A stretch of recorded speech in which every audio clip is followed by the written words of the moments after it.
লোকমান হাকিম তার সন্তানরে কয়, ইয়া বুনাইয়া আকিমিস সালাহ, তুমি নামাজ কায়েম করবা, ওয়াসবির আলা মা আসাবাক, তোমার জীবনে যদি কোনো বিপদ আসে এই বিপদে ধৈর্য ধারণ করবা।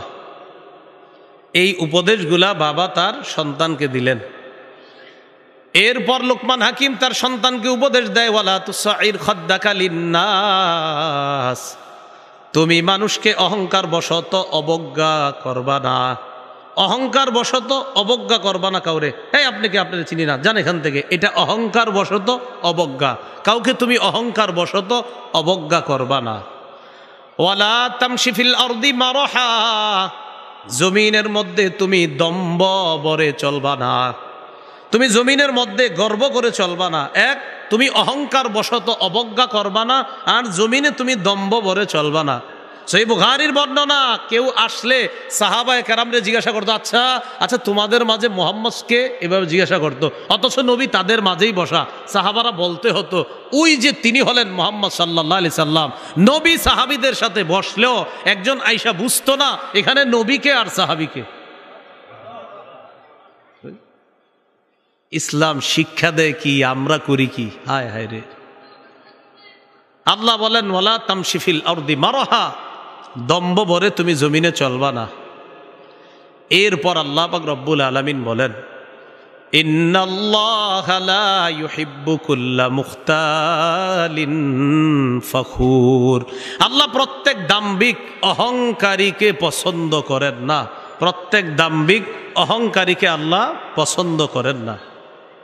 এরপর আল্লাহ বলেন, ওয়াকসিদ ফি মাশয়িকা, তুমি যখন রাস্তার মধ্যে চলবা মধ্যম পন্থা অবলম্বন করে চলবা। লোকমান হাকিম তার সন্তানকে কয়, তুমি রাস্তায় যখন চলবা বেশি দ্রুত দৌড়াবা না, আবার আস্তেও হাঁটবা না, মধ্যম গতিতে তুমি চলবা।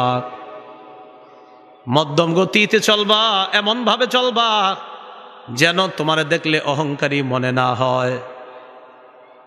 এই জায়গায় একটা কথা মনে রাখবেন, মুয়াজ্জিন যখন একামত দেয়, আমাদের অনেক মুসল্লিরা বুলেটের গতিতে দৌড়ে মসজিদে যায়, ঠিক না? মসজিদে যাওয়ার পর কি করে? আমার দিকে তাকান, আল্লাহু আকবার, কি এরকম করে? তো আপনারা কে বলছে এভাবে যাইতে জামাতে? জামাত না, না হাইসেন না, পুরা ইসলাম শিখেন। এভাবে তো আপনারা জামাতে যাইতে বলে নাই। নবী বলছেন, যখন এইভাবে জামাতে যাইবা, আলাইকুম বিস সাকিনাতি ওয়াল ওয়াকার, ধীরস্থিরতার সাথে, গাম্ভীর্যতার সাথে তুমি মধ্যম পন্থা অবলম্বন করে আস্তে ধীরে সুস্থে তুমি জামাতে যাও।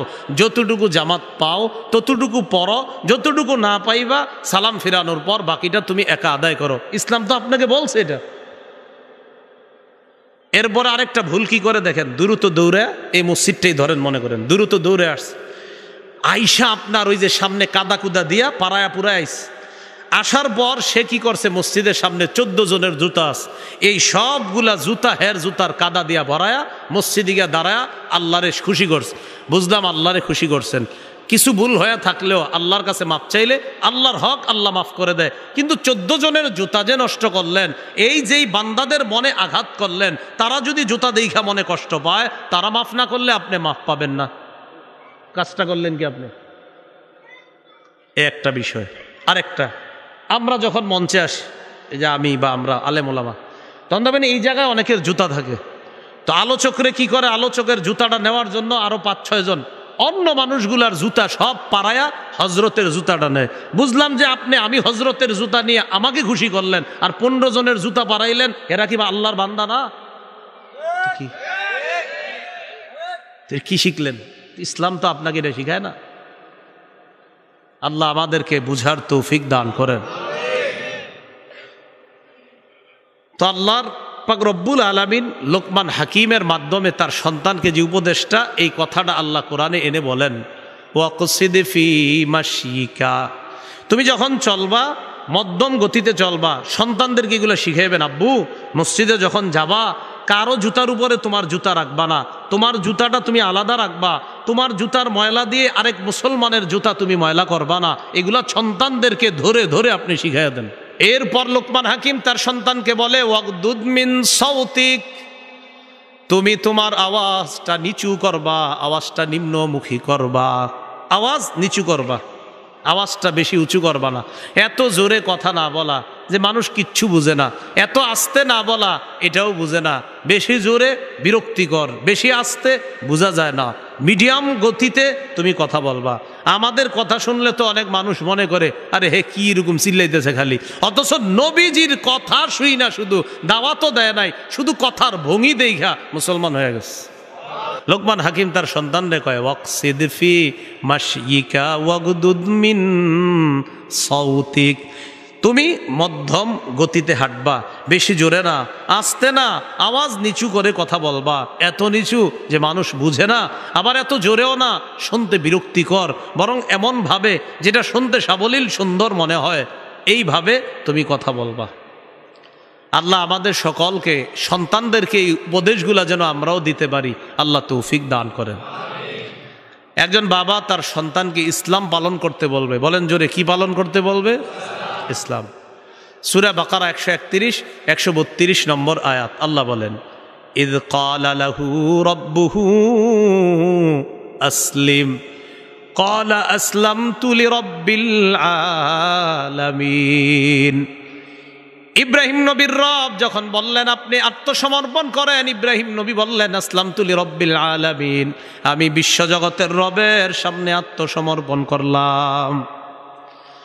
এবার ইব্রাহিম নবী তার সন্তানদেরকে কি বলে দেখেন, ওয়াসা বিহা ইব্রাহিমু বানিহি ওয়া ইয়াকুব। ইব্রাহিম নবী আর ইয়াকুব নবী তাদের সন্তানদেরকে উপদেশ দেয়, ইয়া বানিয়া ইন্নাল্লাহা আস্তাফা লাকুমুদ্দিনা, ও সন্তানরা, ইসলাম আল্লাহ তোমাদের জন্য নির্বাচন করেছেন, এই ধর্ম মানে ইসলাম আল্লাহ তোমাদের জন্য নির্বাচন করেছেন। তাহলে সবার মূল ধর্ম ইসলাম, বলেন সবার মূল ধর্ম মূলত কি? সব নবীরা ইসলামের দাওয়াত দিছে, বলেন সবাই, সব নবীরা কিসের দাওয়াত দিছে? এজন্য সব নবীরা তার জাতিকে ইসলাম পালন করতে বলছে। কোনো নবী ইয়াহুদি ছিল না, কোনো নবী খ্রিস্টান ছিল না, এই কথাটা মনে রাখবেন। আল্লাহ বলেন আম তাকুলুনা ইন্না ইব্রাহিম ওয়া ইসমাঈল ওয়া ইসহাক ওয়া ইয়াকুব ওয়াল আসবাত কানু হুদান আও নাসারা, নাকি তোমরা বলো ইব্রাহিম, ইসমাঈল, ইসহাক, ইয়াকুব আর তার সন্তানরা ইহুদি ছিল অথবা খ্রিস্টান ছিল? ইহুদিরা কয় তারা ছিল ইহুদি, খ্রিস্টানরা কয় এই নবীরা ছিল খ্রিস্টান। আল্লাহ কয় নবী আপনি এদেরকে বলেন আনতুম আ'লামু আমিল্লাহ, আচ্ছা তোমরা বেশি জানো না আল্লাহ বেশি জানে? বলেন কে বেশি জানে?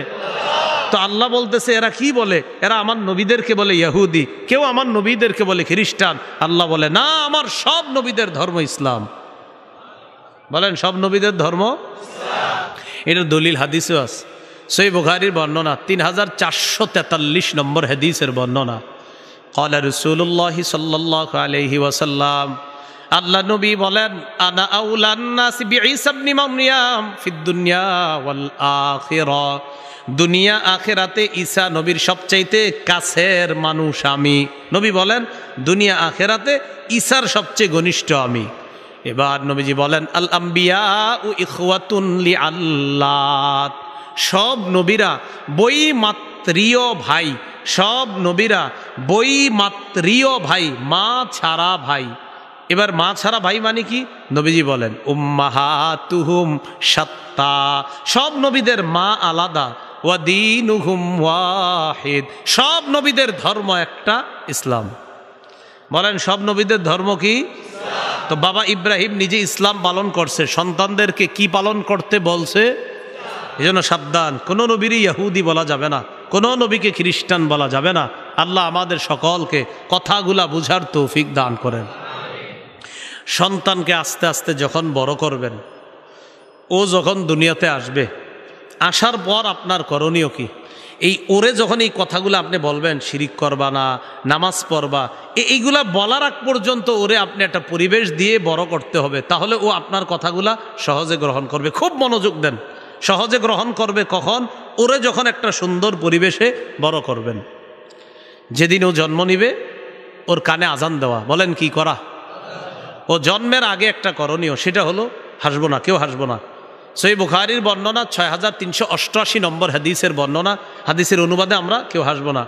রাসূলুল্লাহ সাল্লাল্লাহু আলাইহি সাল্লাম বলেন লাউ আন্না আহাদাকুম ইযা আরাতা আইয়াতিয়া আহলা, তোমাদের কেউ যখন তার বিবির কাছে যাওয়ার ইচ্ছে করে, তোমাদের কেউ যখন তার বিবির সাথে আল্লাহ প্রদত্ত বৈধ সম্পর্ক স্থাপনের নিয়ত করে, ফাকালা বিসমিল্লাহি আল্লাহুম্মা জান্নিবনাশ শাইতান ওয়া জান্নিবিশ শাইতানা মা রাযাকতানা, তখন এই দোয়াটা পড়বে বিসমিল্লাহ, আল্লাহর নামে, আল্লাহ জান্নিবনাশ শাইতান, আমাদেরকে শয়তান থেকে দূরে রাখেন, ওয়া জান্নিবিশ শাইতানা মা রাযাকতানা, আল্লাহ আমাদেরকে যে সন্তান দিবেন এই সন্তান থেকেও শয়তানকে আপনি দূরে রাখেন। নবীজি বলেন ইন্নাহু ইয়ুকদ্দার বাইনাহুমা ওয়ালাদ, তাদের এই সম্পর্ক যেটা দোয়ার মাধ্যমে করছে সম্পর্কটা, এই সম্পর্কে যদি আল্লাহ কোনো সন্তান দেওয়ার ফায়সালা করেন, লাম ইয়াদুররুহু শাইতানুন আবাদা, এই সন্তানকে শয়তান কখনো কোনো ক্ষতি করতে পারবে না।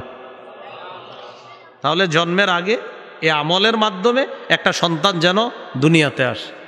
এবার সন্তানটা দুনিয়াতে যখন আসবে, আসার আগে মায়ের পেটে যখন থাকবে, ওই মাকে ভালো ভালো আমল করতে বলবেন, কোরআন তেলাওয়াত করতে বলবেন, মাকে ভালো চিন্তা চেতনা তার মাথায় দিয়ে দিবেন।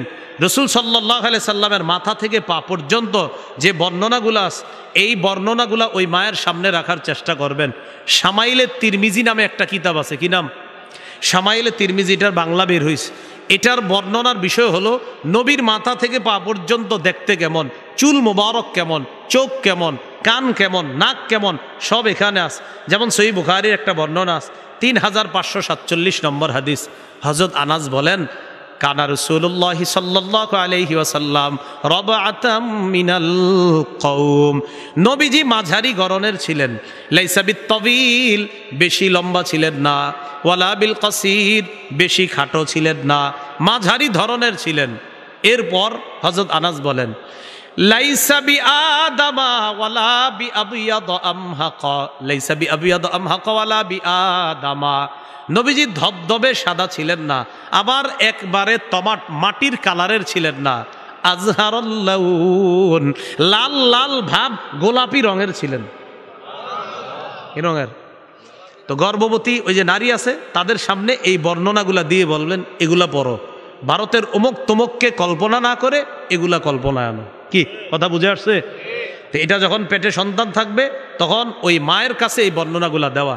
আজকে আমার সংকলন করাও মিম্বরের আমানত প্রথম খণ্ড, এখানে ওরা মনে নিয়ে আসছে, এটা এখানে পাবেন।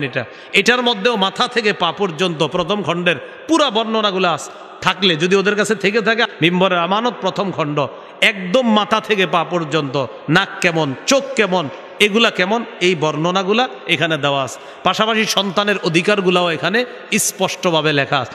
এইগুলা ওই মায়ের পেটে যখন সন্তানটা থাকবে, মাকে এই লেখাগুলা পড়তে দেন, কোরআন তেলাওয়াত করতে দেন, সন্তানের মধ্যে এটার একটা প্রভাব পড়বে, একটা প্রভাব সৃষ্টি হবে। কেন আপনি বুঝেন না? ইয়াহুদি সম্প্রদায়, এদের মহিলাদের গর্ভে যখন সন্তান আসে, ওই মহিলারা অঙ্ক করে। সাধারণত ইহুদি মহিলারা পেটে সন্তান আসলে বেশিরভাগ মহিলা কঠিন কঠিন অঙ্ক মিলায় পেটে সন্তান থাকলে। কেন? আর আমগো হাতে একটা জিনিস ধরায় দিছে যে আমরা অঙ্ক মিলাই, তোমরা এটা দেখতে থাকো সারাক্ষণ।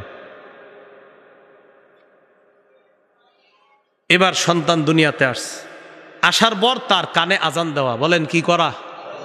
আবু দাউদ শরীফের বর্ণনা, 5105 নম্বর হাদিস। عن عبيد الله بن أبي رافع رضي الله تعالى عنه رأيت رسول الله صلى الله عليه وسلم أذن في أذن الحسن بن علي بن أبي طالب رضي الله تعالى عنهما حين ولدته فاطمة بالصلاة। আবু রাফে বলেন, আমি দেখছি হযরত হাসান যেদিন জন্ম নিছে, মসজিদে মুয়াজ্জিন আজান যেইটা দেয়, নামাজের আজান, নবীরে দেখছি অবিকল নবীজি ওই আজানটাই হাসানের কানের মধ্যে দিছে। তাহলে সন্তান দুনিয়াতে আসলে কি করা? আজান দেওয়া। নাকি ছবি তুলে ফেসবুকে দেওয়া? না, আজান দেওয়া। 1 2 তাহনিক করা। বলেন সবাই, তাহনিক করা। কি করা? তাহনিক কাকে বলে? তাহনিক বলা হয় সন্তান হওয়ার পর এই সন্তানটা কোনো আল্লাহওয়ালার কাছে নিয়ে যাবেন, ওই আল্লাহওয়ালা খেজুর চাবাবে, চাবায়া খেজুরের সামান্য অংশ সন্তানের মুখের ভিতর উপরে এইভাবে লাগায়া দিবে, আর একটু থুতুও লাগায়া দিবে। সবাই বলেন আমার সাথে, এটাকে তাহনিক বলে। কি বলে? সহিহ বুখারীর বর্ণনা, 5467 নম্বর হাদিস। এই হাদিসের মধ্যে আছে, আন আবি মুসা রাদিয়াল্লাহু তাআলা আনহু قال ওয়ালিদালি গুলামুন ফাতাইতু বিহিন নাবিয়্যা সাল্লাল্লাহু আলাইহি ওয়াসাল্লাম, আমার একটা সন্তান হইছে, আমি এই সন্তানকে নিয়ে আল্লাহ নবীর কাছে গেলাম। ফাহান্নাকাহু বিতামরা, আল্লাহ নবী আমার সন্তানটার মুখের মধ্যে খেজুর চাবায়া দিয়ে দিলেন, সামান্য খেজুর মুখে লাগায় দিস। ওয়াসাম্মাহু ইব্রাহিম, আমার সন্তানের নাম নবী ইব্রাহিম রাইখা দিস। কি নাম রাখস? ইব্রাহিম। ওয়াদআ লাহু বিল বারাকা, নবী তার জন্য কল্যাণের দোয়া করছেন। সুম্মা দাফাহু ইলাইয়া, এরপর তাকে আমার কাছে দিছেন। ওয়া কানা আকবার ওয়ালাদি আবি মুসা, এটা ছিল আবু মুসার সবচেয়ে বড় সন্তান। এখন একটা সুন্নত শিখলাম এখানে, কি একটা হলো তাহনিক করা, ওই সন্তানের মুখের মধ্যে কোনো আল্লাহওয়ালা কিছু দিবেন, ওই যে আপনার খেজুরের এটা দেওয়া। আরেকটা শিখলাম, জন্মের দিন সন্তানের নাম রাখা জায়েজ আছে। জন্মের দিন সন্তানের নাম রাখা কি আছে? জায়েজ আছে। আকিকার দিনে রাখা, ওইটারও হাদিস আছে। আবার জন্মের দিনে রাখা যে জায়েজ, এটাও আমরা হাদিসে পাইলাম। সহিহ বুখারীর 5467 নম্বর হাদিস। সূরা আলী ইমরানের 36 নম্বর আয়াতেও আছে।